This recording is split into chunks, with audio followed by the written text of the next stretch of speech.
The following is a presentation of Apologetics Press.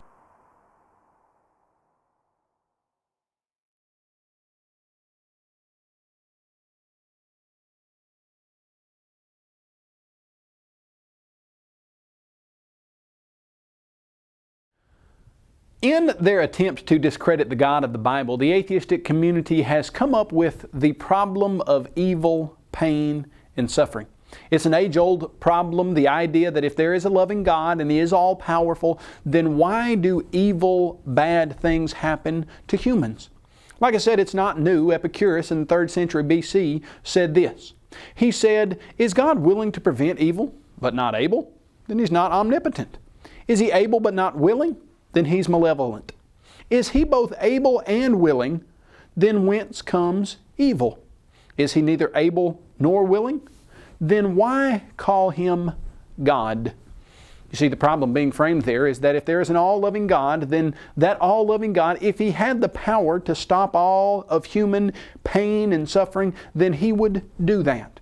Since the 3rd century BC, most atheists in the atheistic community have presented this idea as evidence against the God of the Bible. Listen to what Charles Templeton said. He said, "If there is an omnipotent and loving God, why does He permit earthquakes, hurricanes, droughts, and other natural disasters to kill indiscriminately tens of thousands of men, women, and children?" You see, there again, the atheist presenting the problem. If there is a God, why does He allow things to happen that seem to us to be evil or that contain pain and suffering for the human population? Sam Harris used this line of reasoning in his atheistic writings. He said, "An atheist is a person who believes that the murder of a single little girl, even once in a million years, casts doubt upon the idea of a benevolent God." He said on page 55 of his work, The Letter to a Christian Nation, "This is the age-old problem of theodicy, of course, and we should consider it solved. If God exists, either He can do nothing to stop the most egregious calamities, or He does not care to. God, therefore, is either impotent or evil." You see, what's being said here is that God cannot be moral if there is any evil or pain or suffering that occurs in this world. But the question that we need to then pose to the atheistic community is, where would you get an idea of morality? The problem with atheism's attack on God here is that when they say there is an objective moral standard by which we can say that some things are evil, they are positing an objective moral standard whether they like to admit it or not. And if you're positing an objective moral standard, then there has to be an objective moral standard giver. Where would you get an objective moral standard according to the philosophy of atheism? You can't get one. William Provine has pointed that out for us, and it's easy to see from his writings and statements. He understands the implications of naturalistic evolution, of atheism. He said this, "Modern science directly implies that there are no inherent moral or ethical laws, no absolute guiding principles for human society." He's quoted in Expelled as saying, "It starts by giving up an active deity. Then it gives up the hope that there's any life after death. When you give those two up, the rest of it follows fairly easily. You give up the hope that there is any imminent morality." You see what's being said there, according to Provine? The implication of atheism is that you can't say that some things are evil. You can say we don't like them. You can say we'd rather them not happen. You can say we wish things were different. But you can't say they're morally wrong. So the problem of evil, pain, and suffering quickly becomes, for the atheist, the problem of evil. Because if there is objective moral evil, then there has to be an objective moral lawgiver. Nietzsche, in his work Beyond Good and Evil, wrote this, "We believe that severity, violence, slavery, danger in the street and in the heart, secrecy, stoicism, tempter's art, and devilry of every kind, that everything wicked, terrible, tyrannical, predatory, and serpentine in man serves as well for the elevation of the human species as its opposite." You see what Nietzsche was saying? If evolution is true, if there is no God and humans evolved from primordial slime over millions and millions of years, what caused us to be at the level where we are? He said, some of the things that caused us to get here are devilry, tempter's art, stoicism, treachery, anything bad and serpentine and predatory and tyrannical in humans. You might not like it. You might say, I wish things were different. You might say it might be better for the human species to do things not that way. But if you were to say, according to atheism, can you tell me that something is objectively, morally wrong? You can't. C.S. Lewis ran into this problem as he was searching for truth in atheism. He came in contact with the reality that atheism cannot give you a foundation for evil or rightness. Here's what he said in that regard. C.S. Lewis said, my argument against God was that the universe seemed so cruel and unjust. But how had I got this idea of just and unjust? A man does not call a line crooked unless he has some idea of a straight line. What was I comparing this universe with when I called it unjust? Of course, I could have given up my idea of justice by saying it was nothing but a private idea of my own. But if I did that, then my argument against God collapsed too. For the argument depended on saying that the world was really unjust, not simply that it didn't happen to please my private fancies. Thus, in the very act of trying to prove that God did not exist, in other words, that the whole of reality was senseless, I found I was forced to assume that one part of reality, namely my idea of justice, was full of sense. Consequently, atheism turns out to be too simple. You see, what Lewis understood was that if you're going to say, we have a problem of evil, you're going to have to define evil with some type of standard.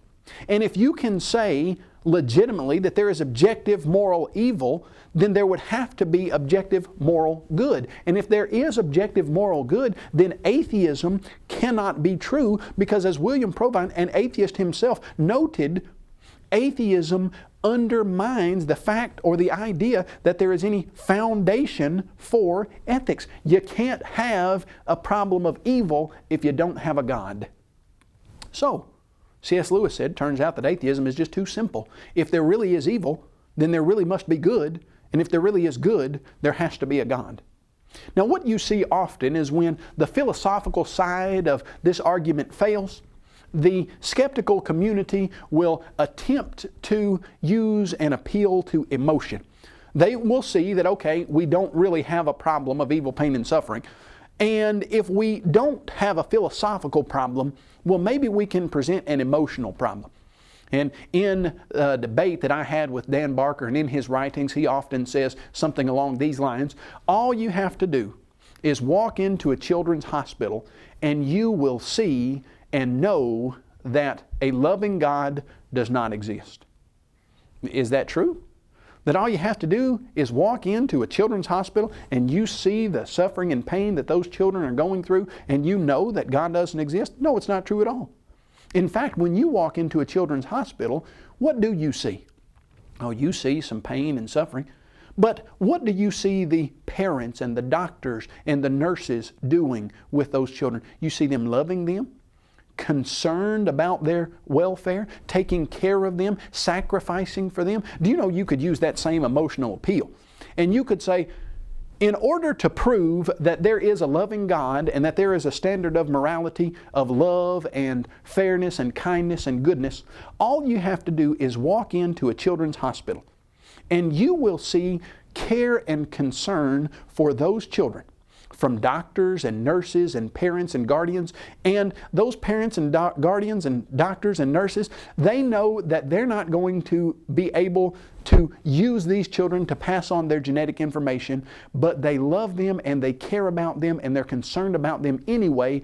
And that proves that atheism cannot be true and that there must be a moral God who gave us a moral standard by which we could use things like kindness and love and goodness to take care of these children. You see how that emotional argument works? You could use it for one as well as you could use it for the other. The emotional appeal that all you got to do is walk into a children's hospital and you know that God doesn't exist, it's absolutely positively wrong. Do people walk into children's hospitals all the time and believe in God and walk out believing in God?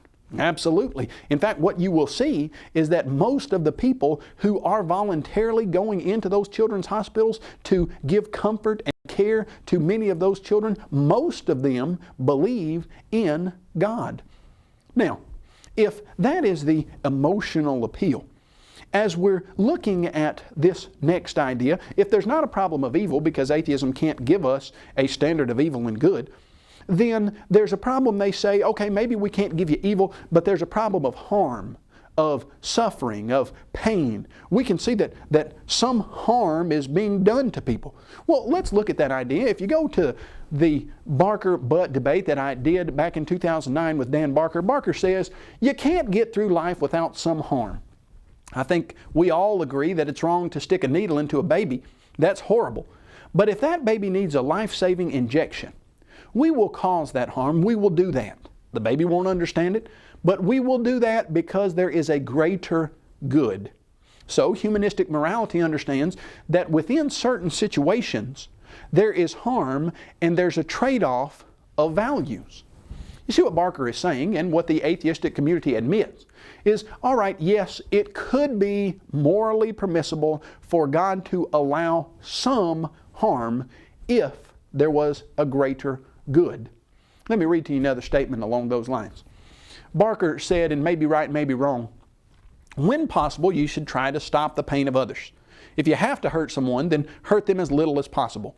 If you do have to hurt someone, then try to stop as soon as possible. A good person does not enjoy causing harm. You see, the understanding there is that under certain conditions, it might be the case that some harm or pain or suffering might be allowed to enter the world if it brought about a greater good. So let's see how the argument is progressing here. First, they suggest we got a problem of evil, pain, and suffering. We then point out, no, you can't say we've got a problem of evil because you can't say what is evil. Then you show that they say, okay, there's not a problem of evil, there's a problem of harm and pain. And then you suggest, well, could it be morally permissible for God to allow some pain if there was a greater good? And they say, yes, it could be morally permissible for God to allow some pain if there is a greater good. But they then argue that there's just too much pain. There's too much suffering. And they have to add a word. The word that they then add is pointless. They say, yes, we see pain and suffering in this world, and it could be morally permissible for God to allow some pain and suffering in this world, but there's too much, and some of it is pointless. Let me read to you a statement by J.L. Mackie, who is a very famous atheist who has written along the lines of this problem of evil, pain, and suffering. He said that if the theist could legitimately show that the suffering in the world is in some way useful, then he said it's formally possible and its principle involves no real abandonment of our ordinary view of the opposition between good and evil. You see what he's saying there is, if you could show that there was a reason for the pain and suffering that is allowed, then you would be right. There would be no moral problem, how we understand good and evil, that could fit if there was a reason for the suffering.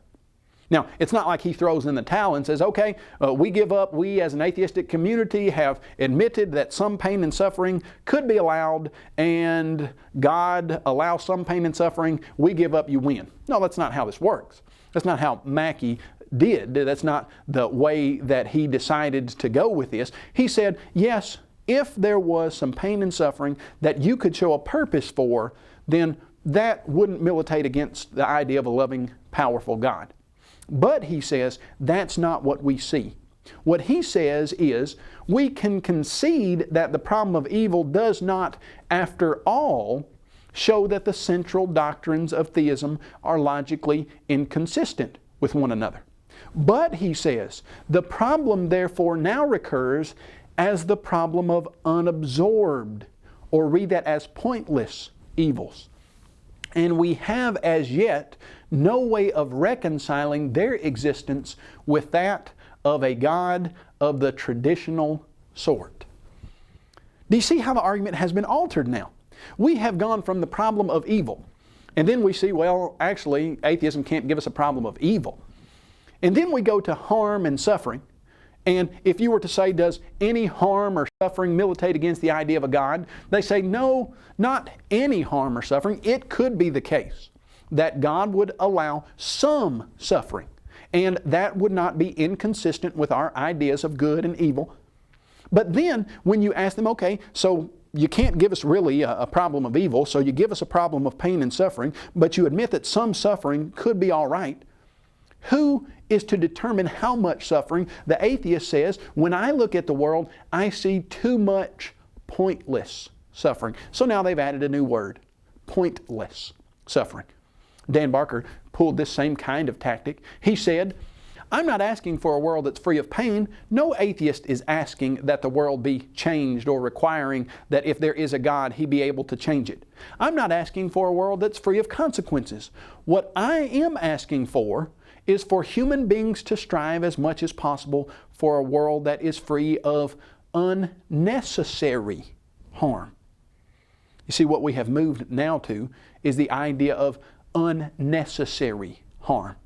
They are basically saying, yes, if you could show that the pain and suffering, the harm in this world has a point, then we would be wrong. Then the problem of evil, pain, and suffering would not be a problem for you. But you can't show that it has a point. Timothy Keller has made a statement that answers this argument perfectly. Timothy Keller said this, tucked away within the assertion that the world is filled with pointless evil is a hidden premise, namely that if evil appears pointless to me, then it must be pointless. This reasoning is, of course, fallacious. Just because you can't see or imagine a good reason why God might allow something to happen doesn't mean that there can't be one. Again, we see lurking within supposedly hard-nosed skepticism an enormous faith in one's own cognitive faculties. If our minds can't plumb the depths of the universe for good answers to sufferings, well then, there can't be any. This is blind faith of a high order. You see what Timothy Keller is saying?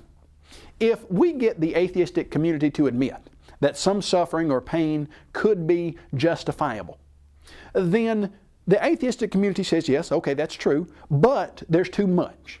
And you say, well, how do you know there's too much? They say, well, some of it's pointless.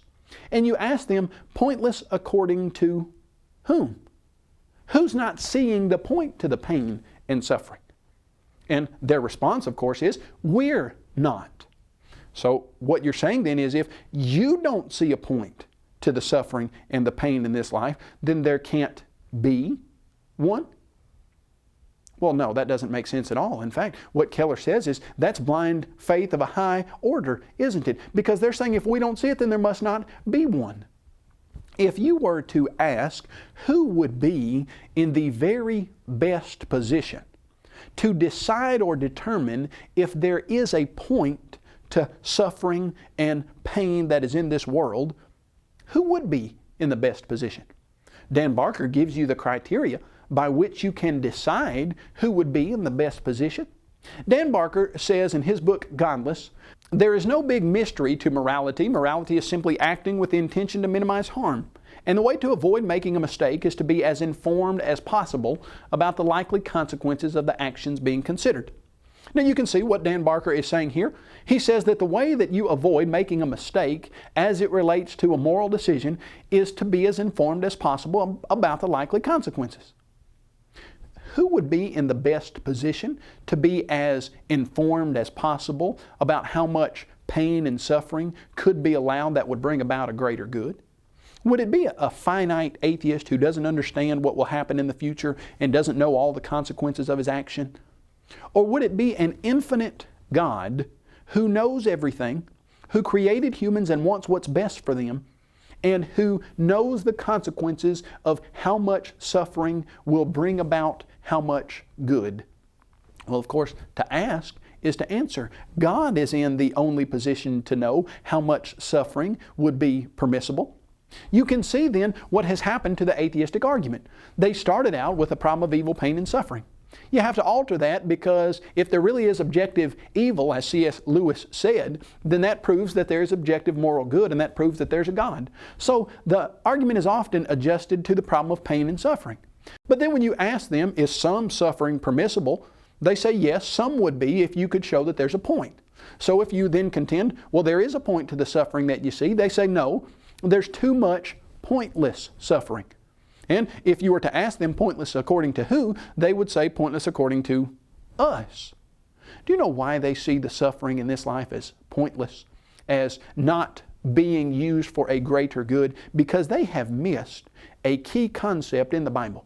If there really is a God who loves His creatures and who has endowed them with an immortal soul, then that God would prepare a world by which they could have the most benefit for the longest amount of time. See, this world is a veil of soul making. The purpose for this world is not for humans to be as comfortable as possible for as long as possible while they live on this earth. The purpose is to forge character inside of a person to prepare people for eternity. You see, if you misunderstand the purpose of something, you'll certainly misunderstand whether it's good or bad. Suppose I have in my house some decorative fruit. In fact, you can come into my house and there is a little tray on a metal piece of furniture that has 3 green pears.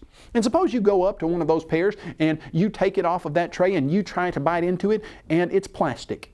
And you say, Kyle, this is ridiculous. This fruit is terrible. You can't eat this. It's no good for you. And I say, no, of course you can't eat it. Of course it's not good for you, because you're misunderstanding the point of the fruit. That fruit is not to eat. That fruit is for decoration. If you misunderstand the point, you'll always misunderstand the value of something.